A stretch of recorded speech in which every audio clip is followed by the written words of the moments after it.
The Palestinian struggle continues. It is 12:36. You are listening to the Mid-Morning Talk on Islam Media. Dysfunctional families are fertile grounds for neglect, abuse, secrecy, addiction, or denial. In these family systems, children's emotional needs go unmet because the parents' needs take precedence. Joining me to tell us more is a certified family and relationship coach, Mariam Mphuthi. Assalamu alaikum wa rahmatullahi wa barakatuh, and shukran for joining me, Sister Mariam. Wa alaikum assalam wa rahmatullahi wa barakatuh. Thank you very much for inviting me. Alhamdulillah. Now, first of all, what is a dysfunctional family and how does one recognize they may be one?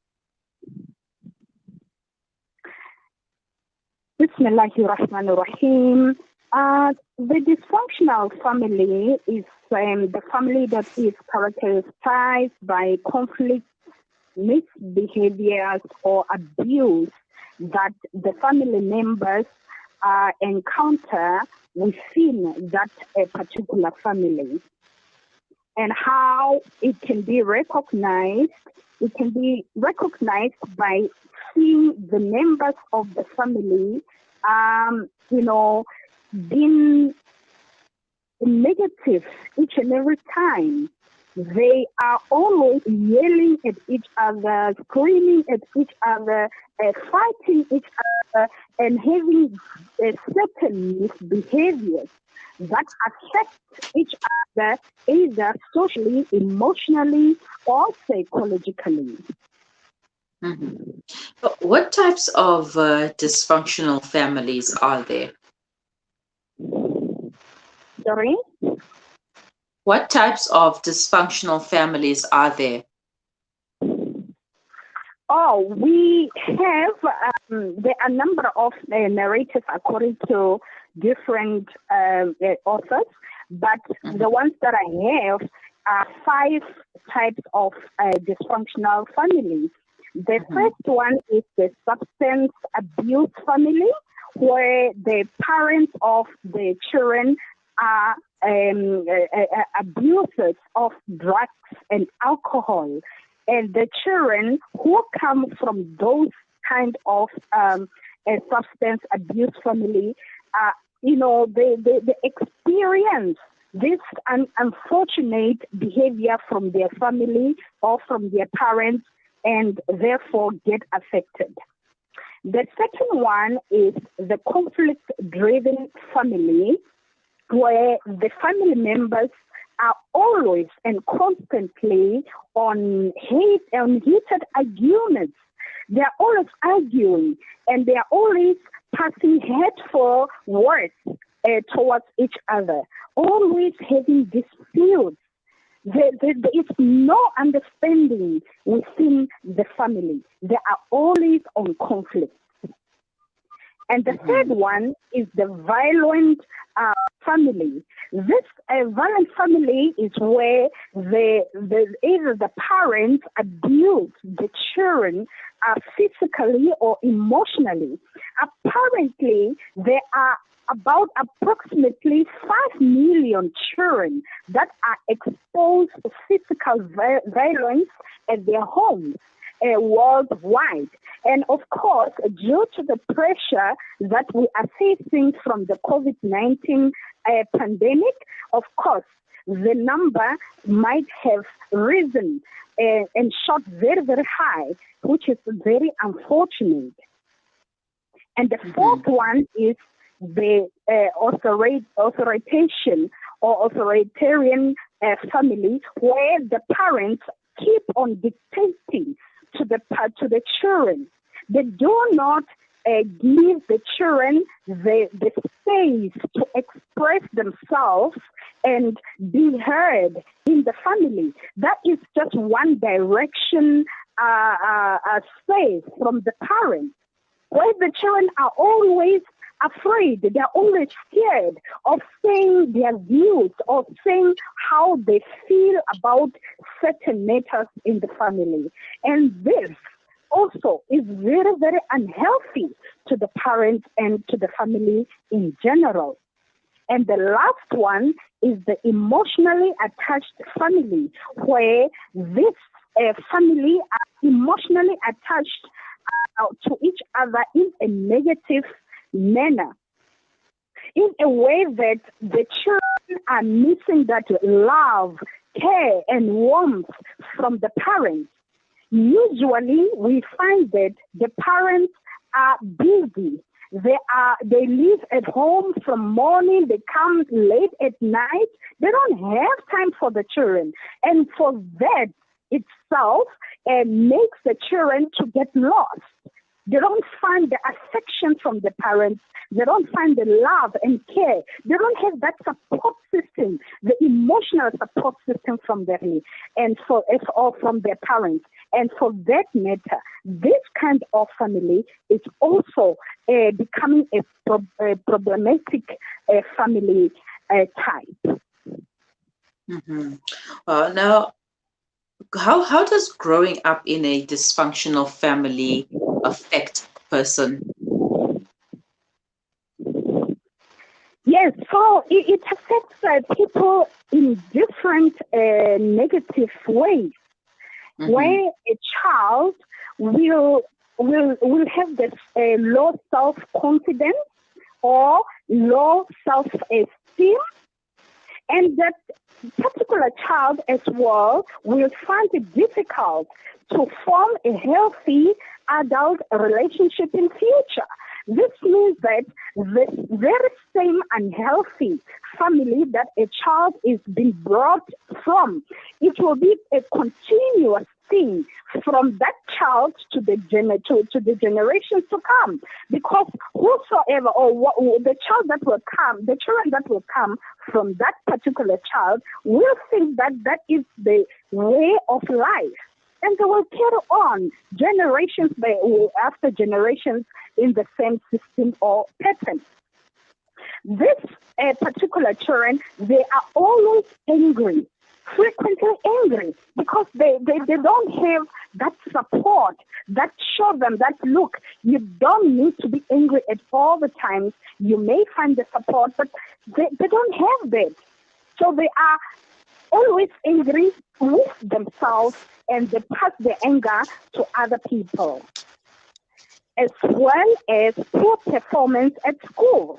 If they are adults already, of course, that kind of behavior will affect their performance at work as well.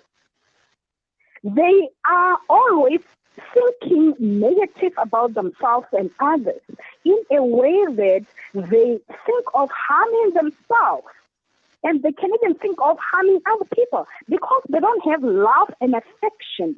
The only thing they know and the only thing that they think of is the negativity, and they think of it's okay to harm ourselves and to harm others. There is nothing wrong. They don't see anything wrong in that. And that also leads to them to be addicted to other things or other things that are not okay, Islamically and generally in life. Things such as alcohol, drugs, smoking, and the porn and other things that people get addicted into. Nowadays, unfortunately, the technology brought, I can say, easy way of life for us. But at the same time, people get addicted in it. Why? Because they do not have that family support. They don't have that space where they can use their time effectively with their parents, with their family, so they turn that energy and time into being addicted into social media and all that, which at the end of the day, sometimes, unfortunately, they get them into trouble. Mm-hmm. And All right. the final one is the mental health issue, where this kind of children face the depression, they think suicidal thoughts, they have anxiety, and all those kind of mental issues that affect them. And the main reason here is because they do not have strong family support or strong emotional family support that mentor them into the people that they're supposed to be. All right, Sister Mariam, please stay on the line. We're going to take a break, but we'll continue thereafter, inshallah. Okay, shukran. The Palestinian struggle continues, and the people of Palestine need our solidarity and support. The Palestine Solidarity Alliance calls on all families, friends, sports clubs, organizations, and schools to join us in our fight for justice and human rights for all. Join us in the struggle against the targeted killing of children, administrative detentions, mass bombings, and forced removals. The 12th annual Walk for Freedom takes place on Sunday, 28th November, 2021, Rose Park, Lenasia, 8 a.m. For further information for walks in other towns, contact 083-656-0174 or 082-513-3750 or visit www.palestinesa.co.za. Kids these days are smart, and when you're competing for their attention against their smartphones, you need to make smart choices, like using Sunfoil triple refined pure sunflower oil in every meal you make. It's naturally cholesterol-free and approved by the Heart and Stroke Foundation as part of a balanced eating plan. So whether you're cooking, frying, or baking, you get the great tasting results that'll get their attention faster than the latest app. And if that doesn't work, change the Wi-Fi password. Sunfoil. Now we're cooking. Alhamdulillah, we are finally free of riba. Birkat smells lovely. Yeah, with Yakin, I managed to stop all the riba, Hajo. This insurance price is going up again. Oh, we are not free of riba, Babu. You need to stop the insurance. We have to have insurance, Hajo. You know how bad it is with all the crime and the accidents. Have a little yakin now, Babu. Yeah, man, I do have a little yakin. But I wish there was a way to leave all these riba insurance companies, man. It's my riba. Babu, I can't handle this. The stench. It stinks. Is that my underarms? No, the riba stinks. Please find a way to stop this riba insurance, Babu. Leaving riba insurance is easier than you'd think. Call Amana IFS for all your personal and commercial takaful needs. 0861 786 393. Amana, leave riba for good. Amana IFS is a registered financial services provider.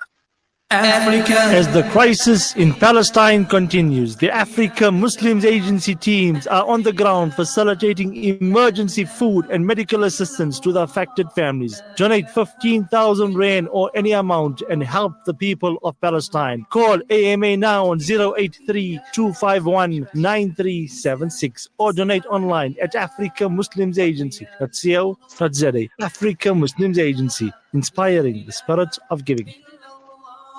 It's a new beginning. It's a new era. Salam Media, humanitarian journalism.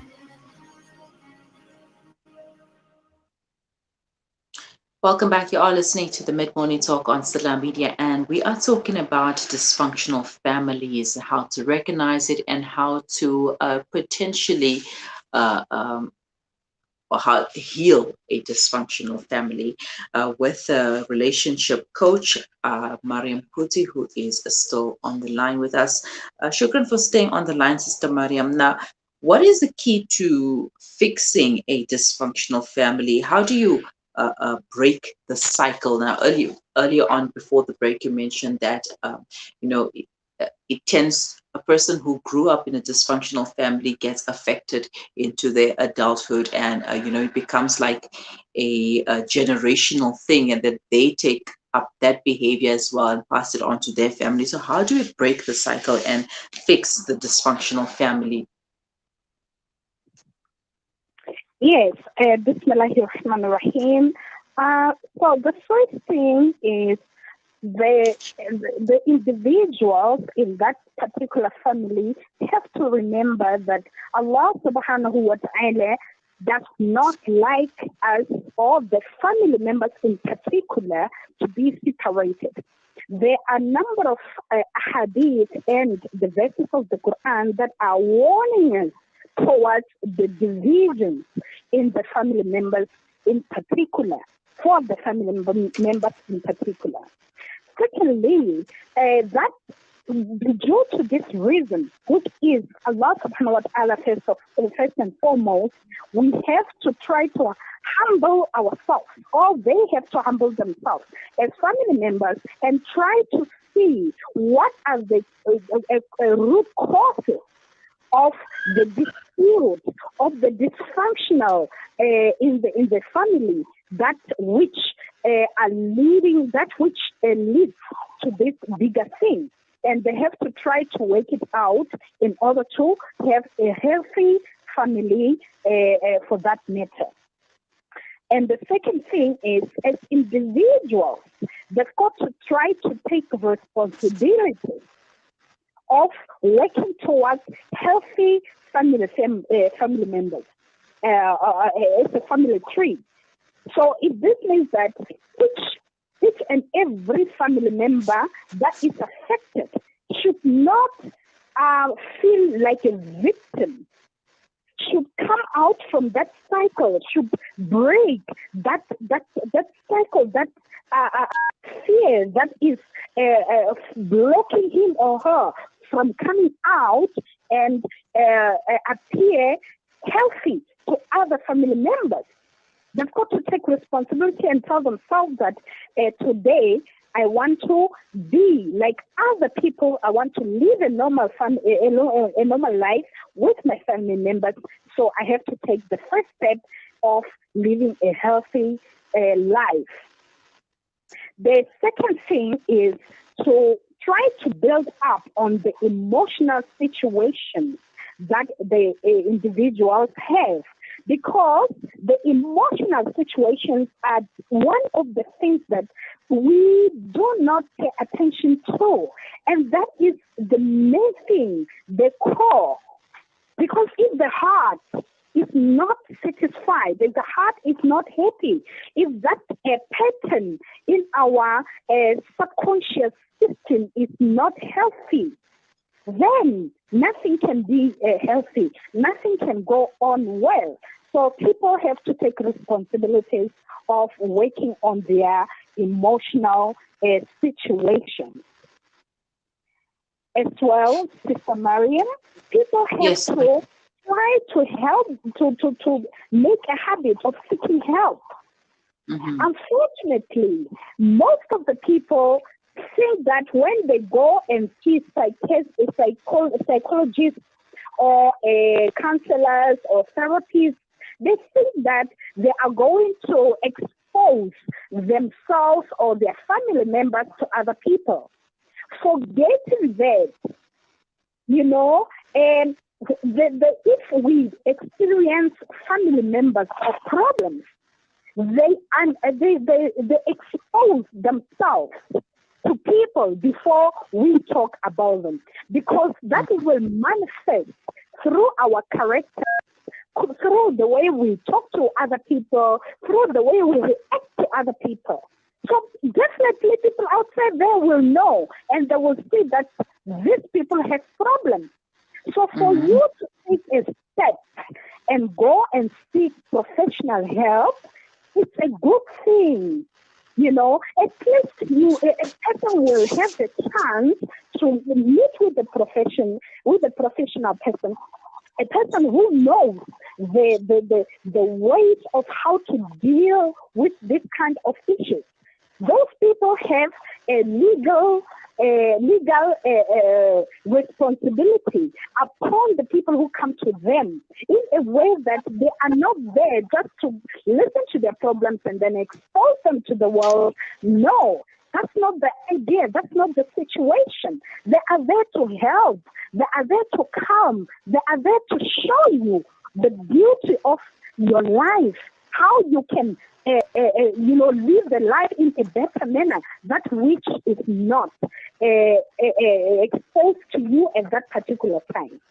So people, I want to emphasize on this issue, that people have to try the level best. If they cannot be able to solve the problems themselves, please seek professional help. It's important and is healthier for you and for your family. Mm-hmm. Now, quickly on that same point, Sister Mariam, how can we encourage people to go for therapy or coaching with their families? Because some people do believe that they don't need outside intervention and that perhaps they can cope in realize that the problem is bigger than what it is, or it will become a bigger problem. Yes, Sister Mariam, as I've just mentioned, it's just unfortunate that people think negatively about this particular profession. You see, if we look at even during the time of the Prophet ﷺ, he himself, the Prophet ﷺ, has been there for us as in a form of a psychologist, a counselor, a therapist, a coach, where people used to go to him, whenever they used to have problems and try to seek help from him on how to deal with their family members, the family issues, the individual issues, and their work-related issues. And what does that mean? Although that particular time, perhaps they weren't called psychologists, counselors, and everything, but when you look at it, it was the same thing. We have to try to approach these people. The only difference is these people who are in profession now have to go and study and obtain the papers and all those kinds of things. But at the same time, they are doing similar work, that which even during the time of the Prophet used to take place. So this is how the mentality of people have to be. It's not all about throwing your family issues out there and all that. These are the professions, as I've mentioned. Hence, it's important to check before you go to any person. Is this person a professional in this field? Okay, can I trust this person? Can this person be trusted? What are other people saying about this person? Then you can feel good. You can feel relaxed for you to go to that particular person and seek help. It is important. It is important. I don't know how much I can emphasize it. People, Mariam, tend to have mental issues. They think of suicidal thoughts. They think of doing bad things to themselves and to others. Why? Because they did not have that support. Imagine, they do not have the support within the family. They do not have the support within the communities. They do not even tend to take responsibilities of seeking the support to the professions. So what will be the result thereafter? That's when people will have this mental issues. How many people, unfortunately, even our own Muslim brothers and sisters have entered into drugs, into alcohol, into any kind of negative and bad addictions that are not even permissible Islamically? How did people find themselves in those situations? All right. Sister Mariam, I'm going to have to cut you off there. Time is not on our side, unfortunately, but shukran so much for your time and for sharing that important information with us. Shukran once again and have a wonderful day. Assalamu alaikum. Jazakallahu khairan wa alaikum salam wa rahmatullahi wa barakatuh. That was certified family and relationship coach Mariam Mphuthi taking us through dysfunctional families. How can you navigate and potentially heal a dysfunctional family? And the first port of call is going for help, especially if you realize that you do need the help. It is okay to go for help, and there's absolutely nothing wrong with going for therapy. But we have come to the end of our broadcast for today. It is already 1 p.m. Shukran for joining us. Thank you for joining us. And if you have missed out on anything, you can find it on Facebook and send us your comments, questions, queries, or suggestions as well. I'll be back tomorrow from 11 to 1 p.m. right here on Salam Media. From myself, Mariam and the Salam Media team, Assalamu alaikum wa rahmatullahi wa barakatuh. This is Nasheed Radio,